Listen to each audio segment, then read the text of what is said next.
வணக்கம். இது காற்றோடு பேசும் கதைகள். இன்னைக்கு இந்த மாசம் நான் படிச்சு முடிச்ச ஒரு புக் பத்தி தான் உங்க கூட ஷேர் பண்ணிக்க போறேன். எனக்கு ரொம்ப ரொம்ப ரொம்ப பிடிச்சிருந்தது அந்த புக். அந்த புத்தகத்தின் பெயர் ஆடு ஜீவிதம். கேரளாவை சேர்ந்த நஜீப்ன்றவரு கல்ஃப் கண்ட்ரியான ரியாதுக்கு போறாரு. எல்லாருக்கும் இருக்கிற மாதிரி அவருக்கும் ரொம்ப ரொம்ப சராசரியான ஆசைகள் தான்.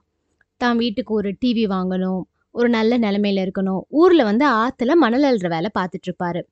அவரோட ஃப்ரெண்டு மூலமா அவருக்கு கல்ஃப் போகறதுக்கு வாய்ப்பு கிடைக்கும். அதுக்கு ரொம்ப கஷ்டப்பட்டு தான் அவர் பணம்லாம் சேர்த்து கல்ஃப்க்கு போறதுக்கு ஏற்பாடு பண்ணுவாங்க.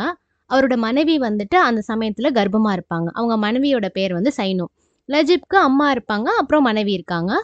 அவரும் அவரோட ஃப்ரெண்டோட தெரிஞ்ச இன்னொரு பையன், அவனும் சேர்ந்து தான் கல்ஃப்க்கு போறதா பிளான் இருக்கும். இவங்கெல்லாம் பாம்பே பாம்பேலேருந்து ஃப்ளைட்டு பிடிச்சி கல்ஃப்க்கு போகணும். ஒரு வழியா ஏப்ரல் 4ஆம் தேதி 1992ஆம் வருஷம் நஜீப் ரியாத் போய் சேர்ந்துறாரு. நஜீபும் அந்த பையன் பேர் ஹக்கீம். அவன் ஒரு ஒரு 18-19 வயசு பையன் வச்சுக்கோங்களேன். அவங்க 2 மணி ரொம்ப நேரமாக வெயிட் பண்ணிகிட்டே இருப்பாங்க அந்த ஏர்போர்ட்டில். அவங்களுக்கு எந்த மொழியுமே தெரியாது, அந்த நாட்டு பாஷையும் தெரியாது, இங்கிலீஷும் தெரியாது. ஸோ எதுவுமே அவங்களுக்கு விசாரிக்க முடியாது. அவங்களோட ஃப்ளைட்டும் ஒரு 1 ஹவர் லேட்டாக வந்திருக்கும். ஸோ ஒரு மாதிரி பதட்டத்தோட பயத்தோட நின்றுட்டே இருப்பாங்க. கிட்டத்தட்ட ஒரு 1 மணி நேரம் 2 மணி நேரம் நின்றுட்டு இருக்கும்போது ஒரு ஆள் வருவாரு. அவர் "நீ அப்துல்லாவா?" அப்படின்ற மாரி கேட்பாரு. கை நீட்டி அப்துல்லாவான்னு கேட்கும்போது, இவர் இல்லன்னு சொல்லிட்டு தலையாட்டுவாரு. அவருக்கு என்னவோ கோவம் வரும். அவர் பாட்டுக்கு இவங்களோட லக்கேஜ் எல்லாம் எடுத்து அந்த ஆளோட ஜீப்ல போட்டுட்டு ஒரு பெரிய வண்டி, அந்த வண்டியோட பேர் ஏதோ சொல்லுவாங்க, நான் மறந்துட்டேன். அந்த வண்டியில தூக்கி போட்டு போயிடுவாங்க. அராபிய மொழியில அர்பாப் அப்படின்னா பாதுகாவலர்ன்னு அர்த்தமா. அது இவரா புரிஞ்சுகிட்ட அர்த்தம் அப்படின்னு சொல்லியிருக்காரு. அந்த அர்பாப் இவங்க 2 பேரையும் ரொம்ப தூரம் கூட்டிட்டு போவாரு. ரொம்ப தூரம்னா ரொம்ப ரொம்ப ரொம்ப தூரம். அதுவும் இருட்டுல கூட்டிட்டு போகும்போது அவங்களுக்கு வழி எதுவுமே தெரியாது. ரொம்ப ஒரு அடர்ந்த பாலைவனம். ஒரு மாரி பயங்கரமான பாலைவனத்துக்கு ஒரு இருட்டுல போய் சேருவாங்க. கொஞ்சமா வெளிச்சம் இருக்கும். அப்போ ஒரு இடத்துல ஹக்கீம இறக்கி விட்டு, ஒரு பெரிய கேட்ல ஹக்கீம இறக்கி விட்டுட்டு, நஜீப மட்டும் அழைச்சுட்டு இன்னொரு இடத்துக்கு வந்துடுவாரு. அங்க பார்த்தா, அங்க இன்னொரு அர்பாப் இருப்பாரு. அவர் ரொம்ப குட்டியா, இவர விட கொஞ்சம் ஷார்ட் சைஸ் அப்படி இருப்பாரு அப்படின்னு சொல்லியிருப்பாரு. அங்க இன்னொரு ஒரு பயங்கர உருவம் இருக்குன்னு சொல்லுவாரு. அந்த பயங்கர உருவத்தோட பேர் இந்த கதை முழுக்க நமக்கு தெரியாது. ஏன்னா, அந்த பயங்கர உருவம் ஒரு இந்தியன் அப்படின்ற அளவுக்கு இவருக்கு தெரியும். பட் அந்த இந்தியன்னால அவர் ஹிந்தி பேசுவாருன்னு நெனைக்கிறேன் அந்த பயங்கர உருவம். அதனால அவருக்கு அவங்க 2 பேருக்கும் கம்யூனிகேஷனே இருக்காது. அவங்க 2 பேரையும் இணைக்கிற ஒரே விஷயம் அங்க இருக்கிற ஆடுகள் தான். ஆடுனா நம்ம ஊர்ல இருக்கிற மாரி ஒரு சாதாரண ஆடு கிடையாது. ரொம்ப ஒரு மாரி பயங்கரமான ஜைஜான்டிக்கான செம்மறி ஆடுகள், அந்த மாதிரியான பாலைவனத்தில வளர்ற ஆடுகள் இருக்கும் அங்க. அந்த ஆடுகள மேய்க்கிற வேலைக்கு தான் இப்ப நஜீப் வந்திருக்காரு. ஆக்சுவலி அந்த விஷயமே அவருக்கு தெரியாது. நஜீப் ஏதோ ஒரு கட்டட வேலைக்கு வரதா தான் வந்திருப்பாரு. அப்படிதான் அவரோட நண்பர் சொல்லி அனுப்பிச்சு வச்சிருப்பாரு. ஆனா நஜீப்க்கு எதுவுமே புரியாது. நம்ம ஏன் இங்க வந்திருக்கோம்ன்னு. குபூஸ் அப்படின்னு ஒரு உணவு குடுப்பாங்க. அதுக்கு தொட்டு சாப்பிடுறதுக்கும் எதுவுமே குடுக்க மாட்டாங்க. தண்ணியும் ரொம்ப அளவா தான் பயன்படுத்தணும். அந்த பயங்கர உருவம் ஒரு 2 நாளைக்கு ஆடு மேய்க்கிறதுக்குலாம் அவருக்கு சொல்லிக் குடுக்கும். எப்படி சொல்லிக் குடுப்பாருன்னா, லைக் அவர் பண்றத இவர் பார்த்துட்டே இருப்பாரு. ஸோ இதுதான் நம்ம வேலை போல அப்படின்ற மாரி இவருக்கு புரிஞ்சுப்பாரு. இவருக்கு அவர் வீட்ல அவர் பக்கத்து வீட்ல ஆடுகள்லாம் இருந்தா கூட, அங்க உள்ள ஆடுகளுக்கும் ஒரு ப்ரொஃபஷனல் ஆடு மேய்க்கிறவரா இவருக்கு தெரியாது.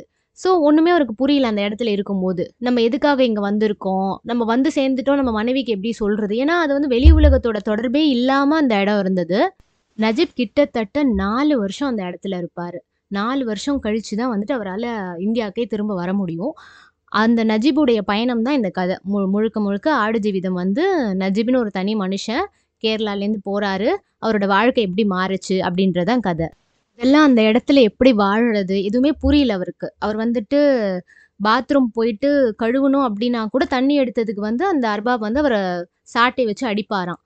ஸோ தண்ணீன்றது அங்க ரொம்ப ரொம்ப ஒரு பொக்கிஷமான விஷயம். ஆனா இவர் கேரளாவ சேர்ந்தவர், நல்ல தண்ணீல இருந்தவரு. ஒரு நாளைக்கு 2 வேள குளிக்கிற ஒரு மனுஷன் 4 வருஷம் கிட்டத்தட்ட ஒரு 3 1/2 வருஷம் வரைக்கும் அவர் குளிச்சிருக்கவே மாட்டாரு. ஏன்னா அங்க நீங்க குடிக்க மட்டும் தான் தண்ணிய பயன்படுத்தலாம். அந்த மாரி ஒரு நிலைமையில இருப்பாரு. யார்கிட்டயுமே அவரால தப்பிச்சு போகுறதுக்கும் கேட்க முடியல. ஏன்னா ஒரு லாங்குவேஜ் பிரச்சனை ஒண்ணு இருந்தது. இன்னொன்னு என்னன்னா, தப்பிச்சு போகுறதுக்கு அவங்க உதவி செஞ்சா அவங்களுக்கு என்ன ஆபத்து வரும்ன்றதும் இவருக்கு தெரியல. நம்ம குடும்பத்த முன்னேற்றலாம் அப்படின்னு நெனச்சு போன ஒரு மனுஷன் ஒரு பாலைவனத்துல அடைபடுறாரு. அட்லீஸ்ட் இந்த பாலைவனத்திலயாவது அவரால சந்தோஷமா இருக்க முடியுதான்னா, அதுவும் கிடையாது. ஏன்னா அங்க தண்ணி பிரச்சனை. குளிக்க முடியாது.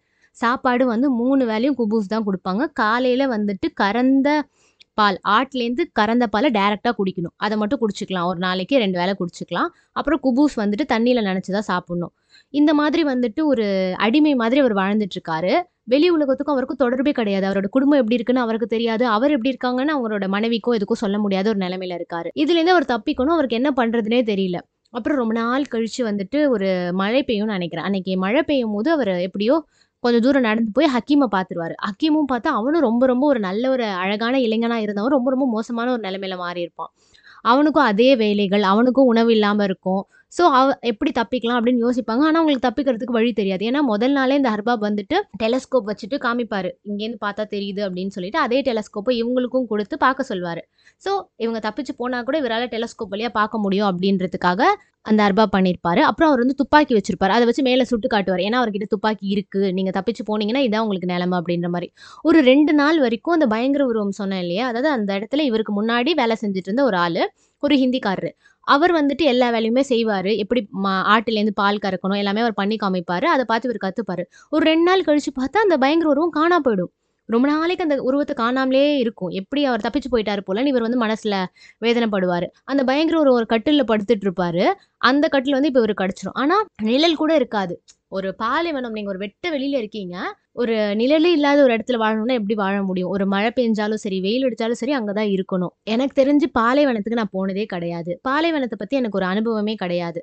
நான் இதுவரைக்கும் ஒரே ஒரு கதையில தான் பாலைவனம் பத்தி படிச்சிருக்கேன். அதுவும் இத்தனைக்கும் ஒரு கதை தான். ஆல்கெமிஸ்ட் ரசவாதி அப்படின்ற பேர்ல தமிழ்ல இருக்கு. ரொம்ப ரொம்ப ஒரு ஃபேமஸான கதை அது. அது ஒரு கற்பனை கதை தான். ஒரு பையன் இருக்கான்.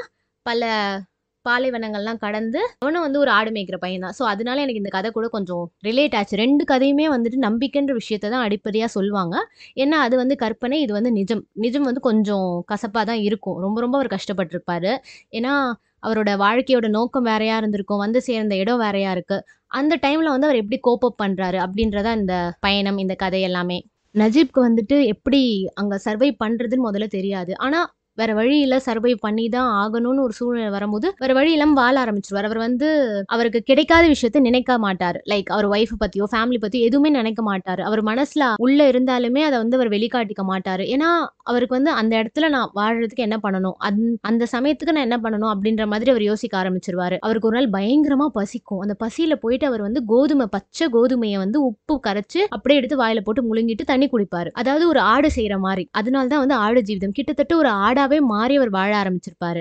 இந்த மாரி ஒரு மோசமான சூழ்நிலை இருக்கும்போது, எப்படி ஒரு மனுஷனால அங்க சர்வைவ் பண்ண முடியும்? கண்டிப்பா ஒரு காரணம் வேணும் இல்லையா? ஸோ இவருக்கு வந்து வாழணும்னு ஒரு ஆசை இருக்கும். அந்த ஒரு ஆசை மட்டும் தான் இவர அங்க பிடிச்சு வச்சிருக்கும். அவ்ளோ கொடுமை, அவ்ளோ வெயில், அவ்ளோ மழை, தனிமை. அதுவும் அவர் சொல்லுவார். தனிமையும் எனக்கு ரொம்ப அதிகமா இருந்துச்சுன்னு.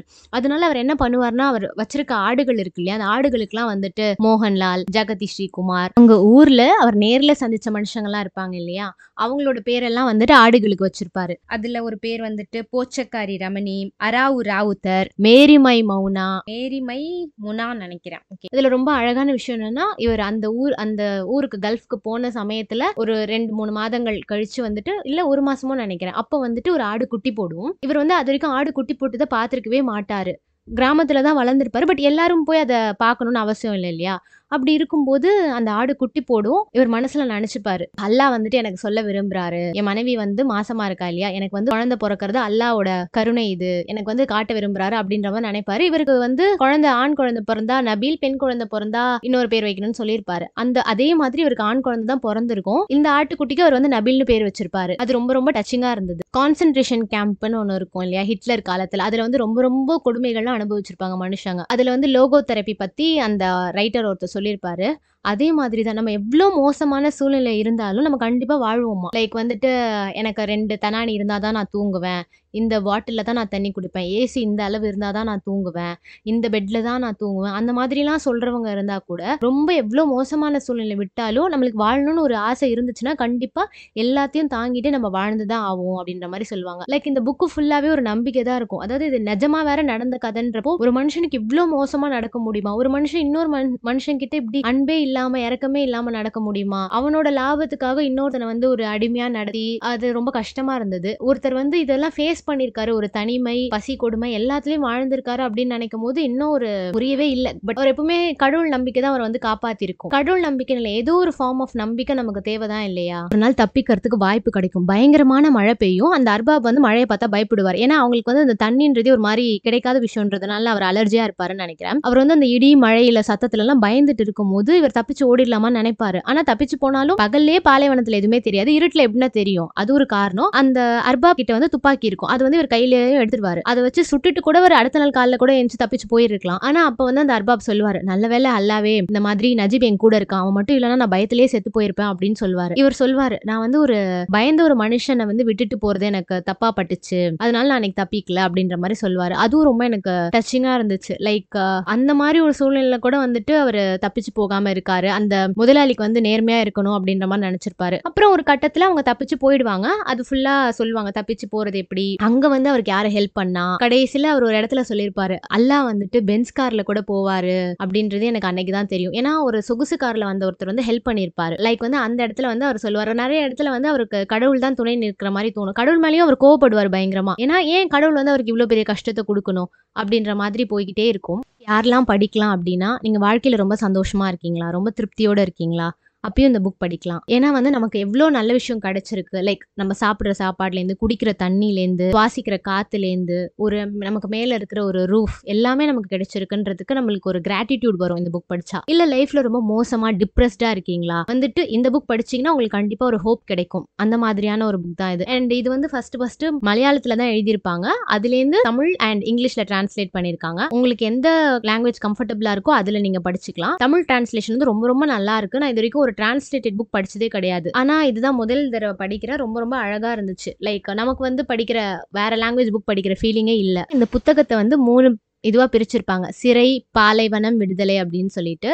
ஃபர்ஸ்ட் சிறையில இருப்பாரு அவரு. ஏன் அவர் சிறையில இருப்பாருன்றது புக் படிச்சு தெரிஞ்சுக்கோங்க. அப்புறம் பாலைவனம், அப்புறம் விடுதலை. அது 3மே ரொம்ப அழகா சொல்லியிருப்பாங்க. இதுல அந்த புக் நான் ரொம்ப ஃபர்ஸ்ட் ஒரு பார்ட் மட்டும், சிறை தான் நான் கொஞ்சம் மெதுவா படிச்சேன். அதுக்கப்புறம் நான் வேக வேகமா நேரம் கிடைக்கிறப்பெல்லாம் படிச்சுட்டே இருந்தேன். அந்த விடுதலையில வந்துட்டு எனக்கு ரொம்ப டச்சிங்கா இருந்தது. ரொம்ப எனக்கு க்ளோஸ்டு ஹார்ட்டா ஃபீல் ஆனது என்னன்னா, அவரு தப்பிச்சு வந்துருவாரு. தப்பிச்சு வந்து ஒரு இடத்துல அவரை காப்பாத்தி வச்சிருப்பாங்க. அவரோட கேரளா தெரிஞ்சவங்க எல்லாம் காப்பாத்தி வச்சிருப்பாங்க. அவர் வந்து கண்ணு முழிக்கிற போது இன்னைக்கு என்ன நாள் அப்படின்னு கேட்பாரு. அப்ப சுத்தி இருக்கவங்க எல்லாம் சொல்லுவாங்க, ஆகஸ்ட் 13ஆம் தேதி அப்படின்னு சொல்லுவாங்க. அது வந்து என்னோட பர்த்டே. அதனால எனக்கு இன்னும் இந்த கதை ரொம்ப க்ளோஸ் ஆச்சு. லைக் நஜீப் வந்துட்டு சுயநினைவுக்கு வந்து தெரிஞ்சுக்கிட்ட நாள் வந்து ஆகஸ்ட் 13 தான் அப்படின்ற போது இன்னும் எனக்கு இந்த கதை க்ளோஸ் டு ஹார்ட்டா இருக்கு. ரொம்ப அழகா இருந்துச்சு. பிகாஸ் ஒரு அனுபவத்தை அனுபவிக்கிறது ரொம்ப கடினம். ஒரு கடினமான அனுபவத்தை வந்து அதே மாதிரி எழுதுறது இன்னும் அதுவும் ஒரு கடினமான விஷயம் தான். அப்பதான் வந்து அந்த நஜீபோட ட்ரூ ஃபீலிங்ஸ் நமக்கு புரியும் இல்லையா. இதுல சிறை பத்தி ஒரு லைன் சொல்லியிருப்பாங்க ரைட்டர். உலகம் எங்களை அறிந்திருக்கவில்லை, நாங்களும் உலகத்தை அறிந்திருக்கவில்லை, அதுதான் சிறையாக இருந்தது. அது கரெக்ட் தானே. நமக்கு தெரியாத விஷயம் தானே நமக்கு சிறை.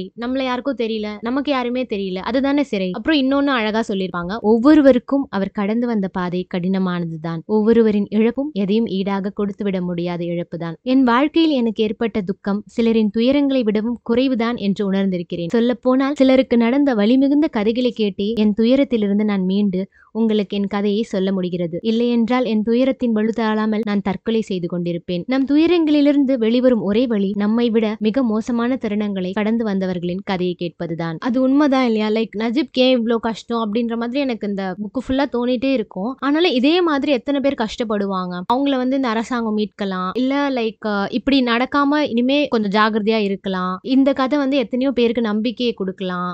ரொம்ப பிடிச்ச விஷயம் வந்து ஒரு இடத்துல பாம்பு வரும். இவர் வந்து பாம்பெல்லாம் அடிச்சதே கிடையாது. ரொம்ப பயம். யாருக்கா இருந்தாலும் பாம்புனா பயமா தானே இருக்கும். ஆனாலும் இவர் வந்து பாம்பை அடிக்க வேண்டிய ஒரு சூழ்நிலை ஏற்படும். அதை வந்துட்டு இப்படி சொல்லியிருப்பாங்க, சூழல் மனிதனுக்கு இதுவரை அவன் அறிந்திராத பலத்தை கொடுக்க வல்லது. நிறைவேறாத நிறைய ஆசைகள் எனக்குள் இன்னும் உயிர்ப்புடன் இருந்தன. ஆகையால் நான் தைரியமாக இருக்க வேண்டும். உயிருடன் இருப்பது என்பது என்னுடைய தேவை. குட்டி போடுறது எப்படி, ஆடு மேய்க்கிறது எப்படி, ஒரு பாலைவனத்துல ஆடு எப்படி வந்து திசை மாறி போகும், பிரிஞ்சு போகும், அதை எப்படி நம்ம கட்டுக்குள்ள கொண்டு வரது. லைக் ஆடு மேய்க்கிறது வந்து ரொம்ப ரொம்ப கஷ்டமான விஷயம் தெரியுமா. அதை பத்தி சொல்லியிருப்பாங்க.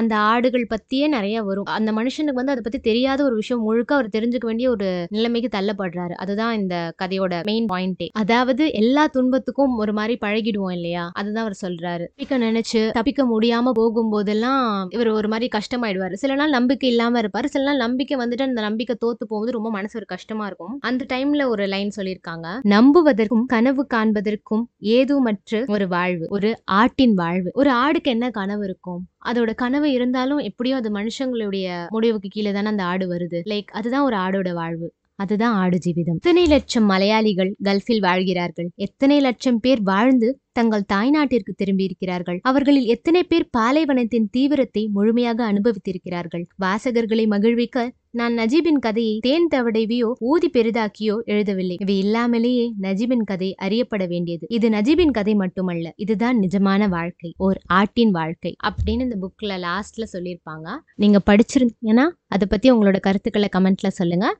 படிக்காதவங்க கண்டிப்பா ட்ரை பண்ணி பாருங்க. அடுத்து இன்னொரு நல்ல புக்ல நான் உங்களை சந்திக்கிறேன். இது வரைக்கும் இந்த பாட்காஸ்ட்டை கேட்டதுக்கு ரொம்ப ரொம்ப நன்றி. இணைந்திருங்கள். இது காற்றோடு பேசும் கதைகள். பாய் பாய்.